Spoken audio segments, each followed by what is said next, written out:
Good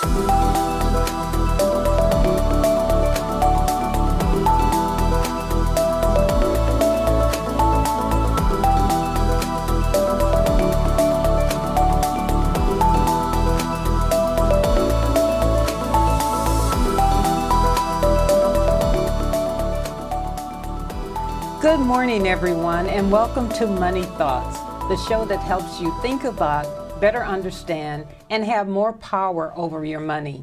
I'm your host, Deborah Frazier. My co-host, Peter Crowley, is not here today.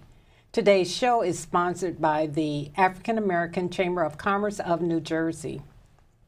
Our special guest today is Mr. Phil Woolfolk, and Phil is the COO of ESBI Department at the African American Chamber of Commerce. Good morning, Phil, and welcome to Money Thoughts. Good morning, Deborah. Thanks for having me. It's really nice to have you here. Thank you. So, Phil, I know that you have an extensive background in small business lending, fair business lending, commercial real estate, and biotech and medical innovation. But today, we want to focus on the type of lending opportunities the African American Chamber makes available to small businesses, Right. providing capital so that they can grow and expand. So before we start on our discussion on that topic, tell us a little about yourself, how long you've been at the Chamber, and a little about your role there. Oh, sure. Well, basically, I've been with the Chamber for a number of years. I started as on the board as the board treasurer and chaired the finance committee. And so I did that for probably about 4 to 5 years prior to the pandemic. And then during the pandemic, I served through my consulting practice as a consultant to help really establish the infrastructure to be able to do the lending and the technical assistance. Mm-hmm. And then in last year, I guess around April or so, March or April, I became the Chief Operations Officer. So I work on a number of different programs and projects with the team, and I also oversee the Equitable Small Business Initiative, which is what we're here to talk about today. Okay, so it's another show, but volunteering and serving on a board is a different pathway into becoming a regular employee, it seems, of the organization. So I've heard that a couple of times now with the Chamber. Our Chief of Policy and External Affairs is also a former board member. So Exactly. I guess it's a way to gauge how committed you are to the organization because you're doing it as a volunteer first. Mm-hmm. Yeah, but it's been a great opportunity, and we have a great team, and we're doing a lot of good work. So. Mm-hmm. So ESBI, what is ESBI? Tell us what the letters stand for, and how did the Chamber decide to establish this group, and how does it work? Well, basically, ESBI stands for the Equitable Small Business Initiative, mm-hmm. and basically during the pandemic, there are a lot of issues around access to capital and technical assistance in terms of how folks would deploy that capital. Mm-hmm. So we saw a lot of really shortfalls during the pandemic that really were things we already knew about and things we were already aware of, but were exacerbated during the pandemic, and access to capital was one of them. Mm-hmm. So we were able to form a partnership with New Jersey Community Capital. They are our partners in this effort. We had a number of organizations contribute funding to get the capital base so that we'd have the funding to lend and also be able to provide technical assistance. And we provide both pre-loan and post-loan technical assistance to help businesses not only have the access to the capital, but really help them to properly deploy that capital in their business. So what was the impetus to your partners, the other people who came in and put up money? What made them decide to take that step? Well, I think the very first contributor, I think, was really motivated by some data and information that came their way as it relates to the African American business community, the lack of access to capital, and the fact that right now there are about 80,000 or so African American owned businesses across the state. Mm-hmm. Most of them are sole proprietorships or single member LLCs. And in order for those businesses to really grow and prosper and to be positioned to employ people, establish internships and other opportunities for the community, that really was the impetus, and I think the motivating factor for that particular organization, which was the Pasquale Sykes Foundation, that made the very first contribution to get the ball rolling, and their support really provided some leverage, and we were able to leverage those funds to get other contributors, and ultimately we raised about $4.4 million to get the fund started. Okay. So tell me, how does it work? What type of business owner contacts you, and how do they even know to contact you? How does the process get started? Well, we have a team of community development officers. We have 2 folks that work with us on basically outreach and working with the business community and getting the word out that this program exists. That's Dina Gonzalez and Badea Harmon. The 2 of them are our boots on the ground folks across the state, really getting the word out about the program. So we do that in terms of outreach. You know, we have our own radio show where we announce it that way. We have a monthly Meet the President where we're also able to talk to members of the chamber and get the word out that way. And so we have a mechanism that provides that outreach. And then our partners at New Jersey Community Capital also do outreach, and because they have a long history of lending in this space, they have opportunities that come their way that sometimes may be a better fit for the Equitable Small Business Initiative than some of the other programs that they market. Okay. So give us a little idea on the quantitative side. A business comes in. Right. What does the business look like, and how much money could they possibly qualify to borrow? Is it it's a loan? Right. And what are the terms of the loan?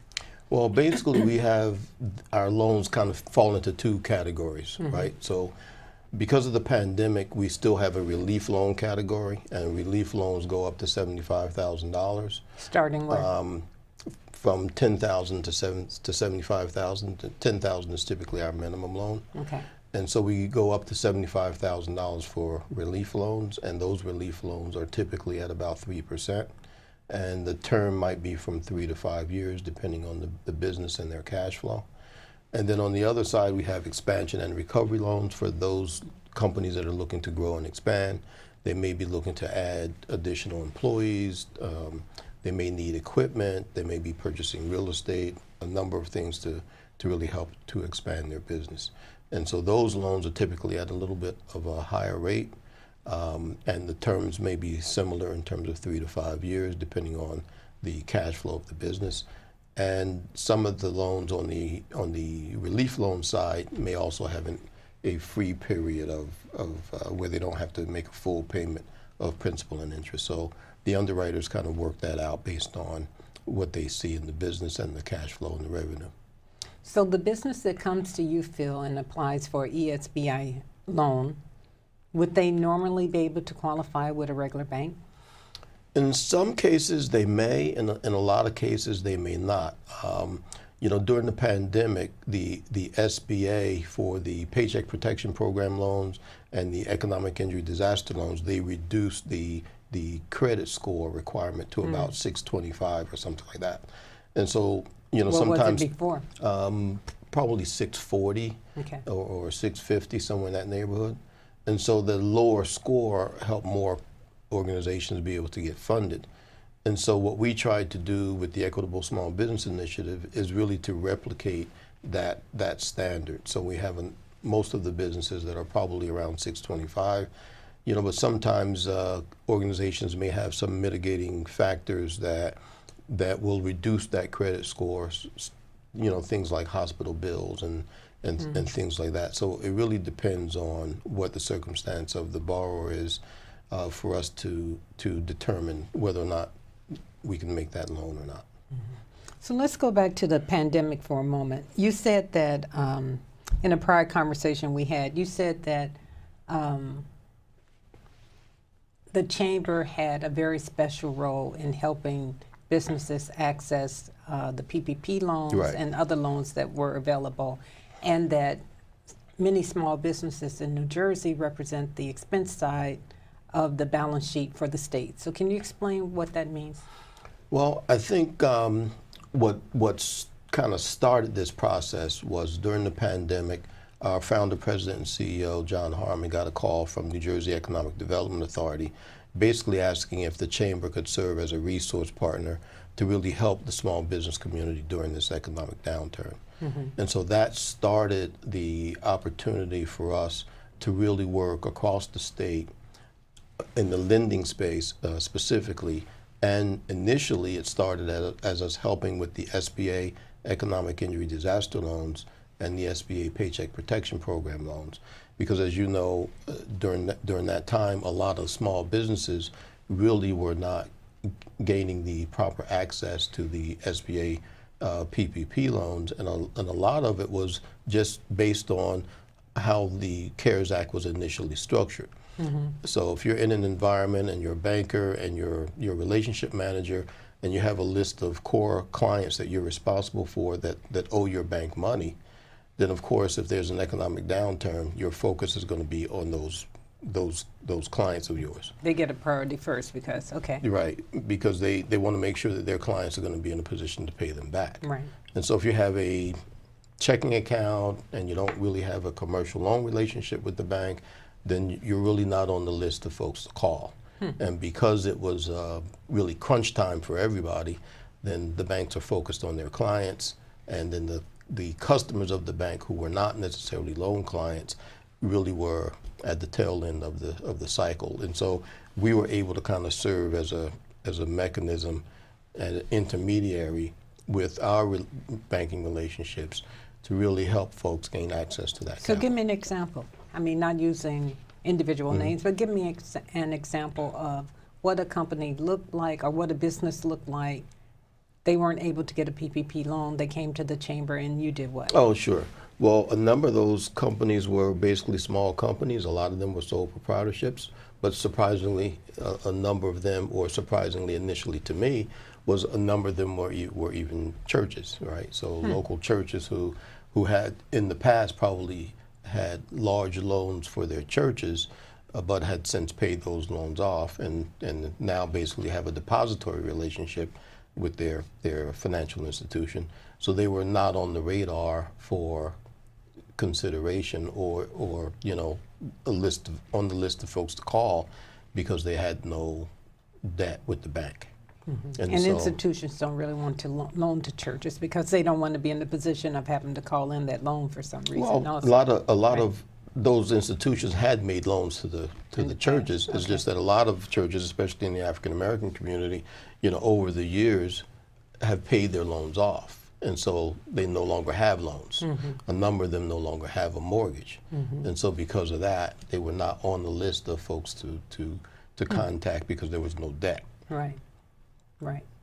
So we're going to take a break in a couple of minutes, but when we come back, Phil, I'd like to talk a little more about the wealth gap and what the public and the private sector are doing and the things that you recommend, and also just some of the real numbers of a profile of a company and really help business owners understand how they would qualify for these loans. Oh, sure. And the process they should follow. Absolutely. So we're going to take a break. We'll be right back with Money Thoughts. Hello, this is John Harmon, founder, president, and CEO of the African American Chamber of Commerce of New Jersey. And we're delighted to sponsor CNJ Television and Money Thoughts. This is excellent programming and we encourage you to tune in. For more information about the African American Chamber of Commerce of New Jersey, you can visit our website at aaccnj.com or 609-571-1620. Thank you.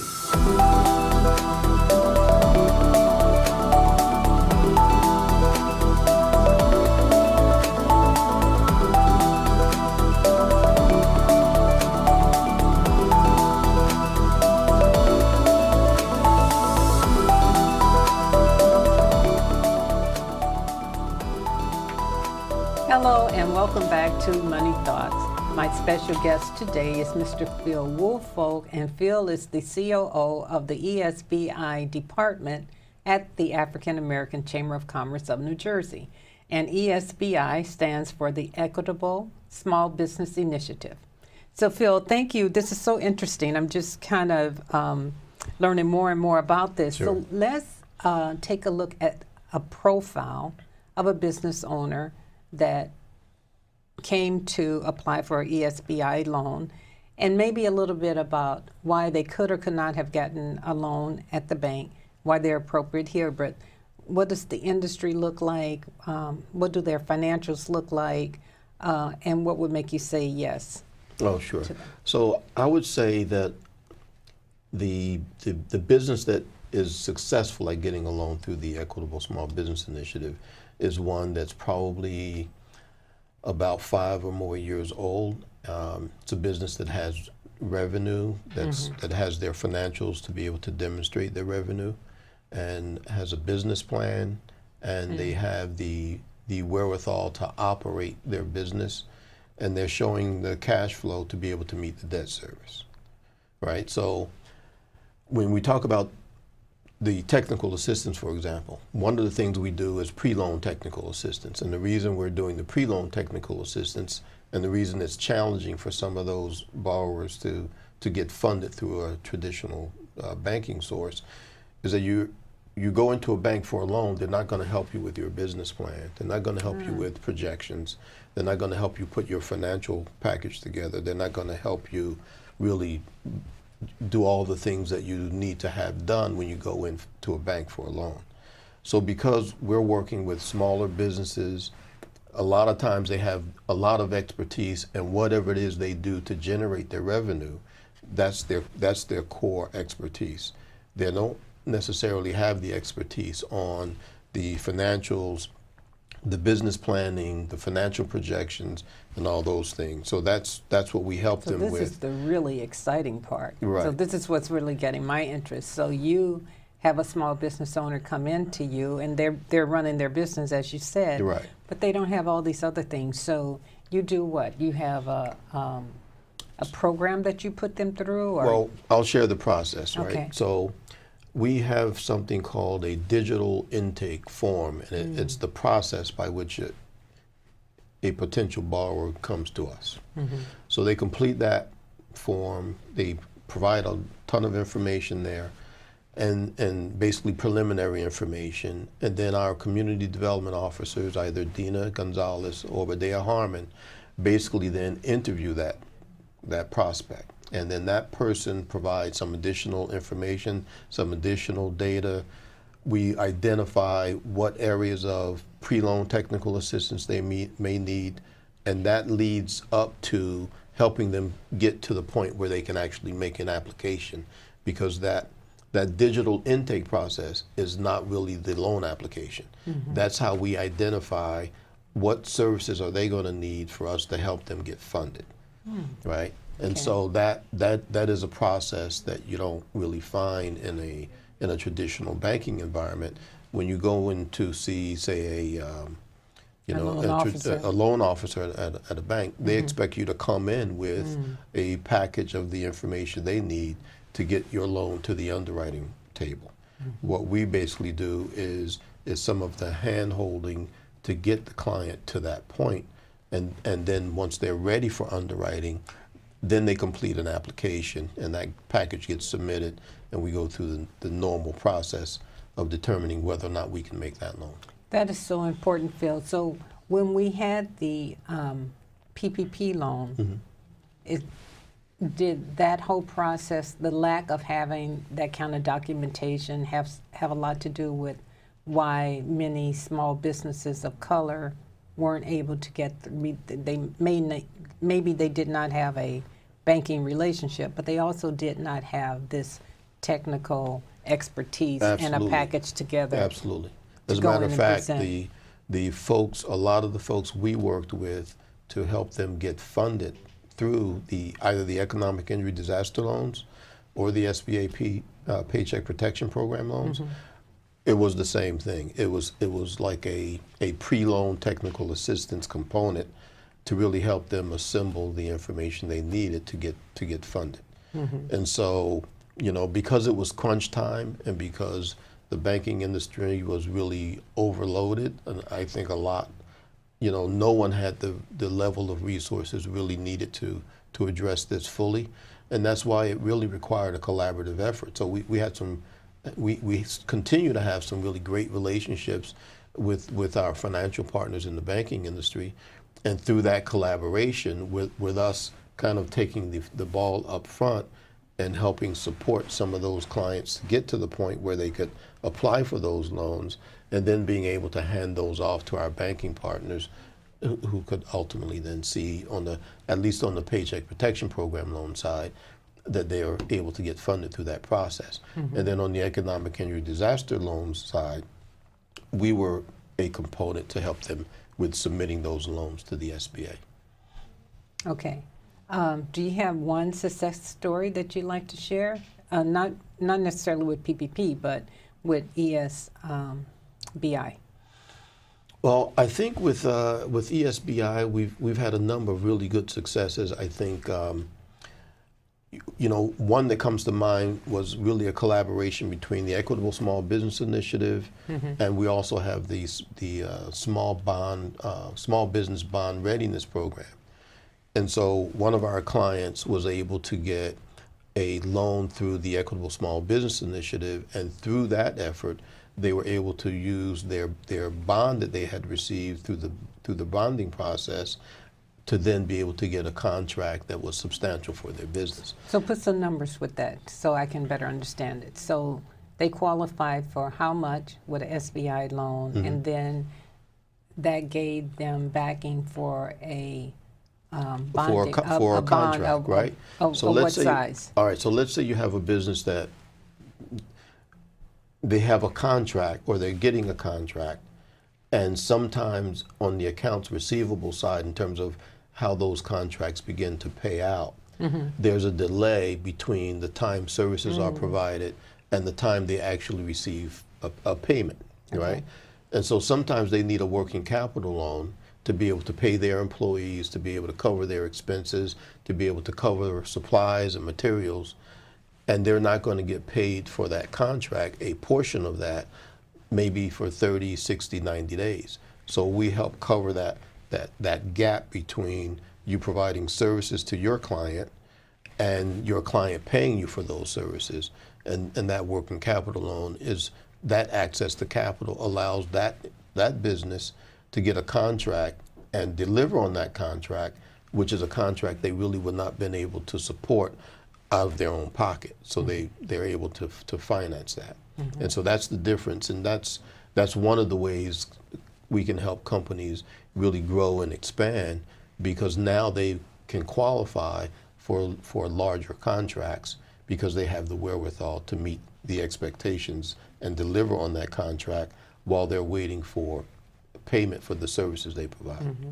And I know many of the clients we work with, they're in a stronger position. So right. they may have a working capital management account that's already set up for them, or they have an investment portfolio where they can borrow against their margin account and use that as a bridge. Right. But when you don't have those kind of resources, then you have to look.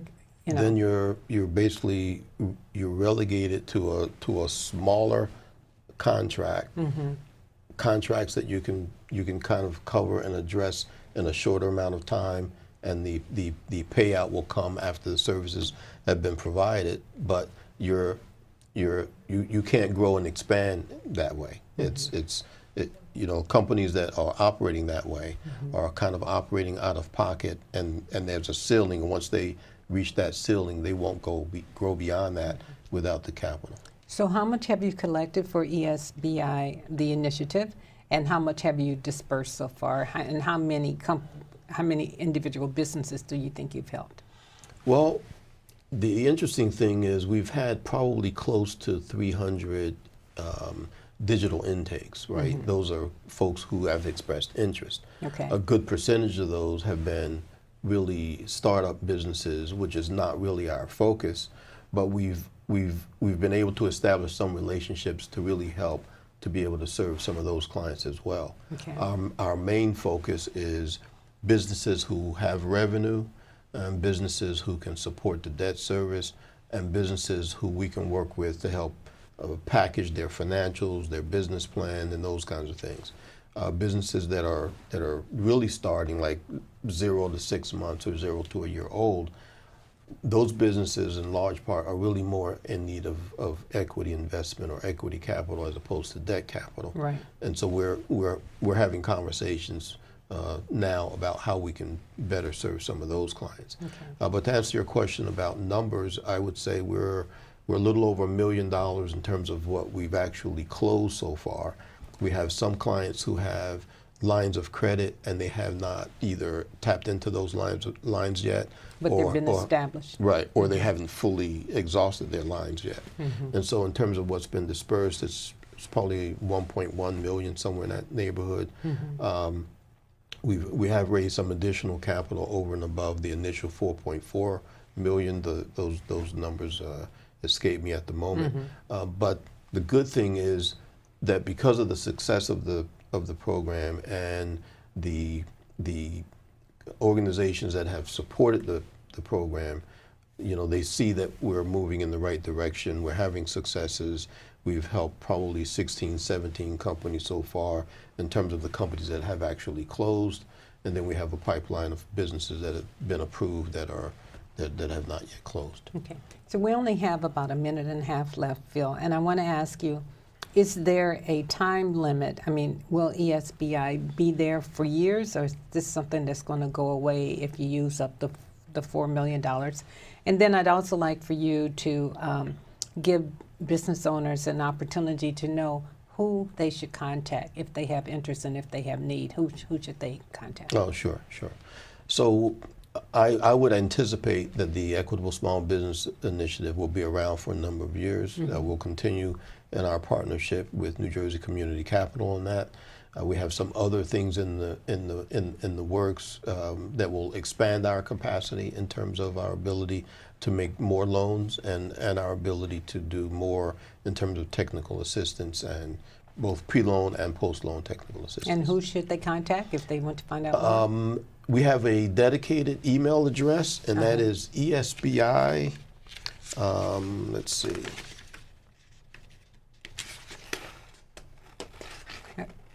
That is ESBI at aaccnj.com, and they can also contact me at pwoolfolk at aaccnj.com. Oh, great. Well, Phil, it's been a pleasure to have you here. Thank you so much for joining us on Money Thoughts. Thank you very much.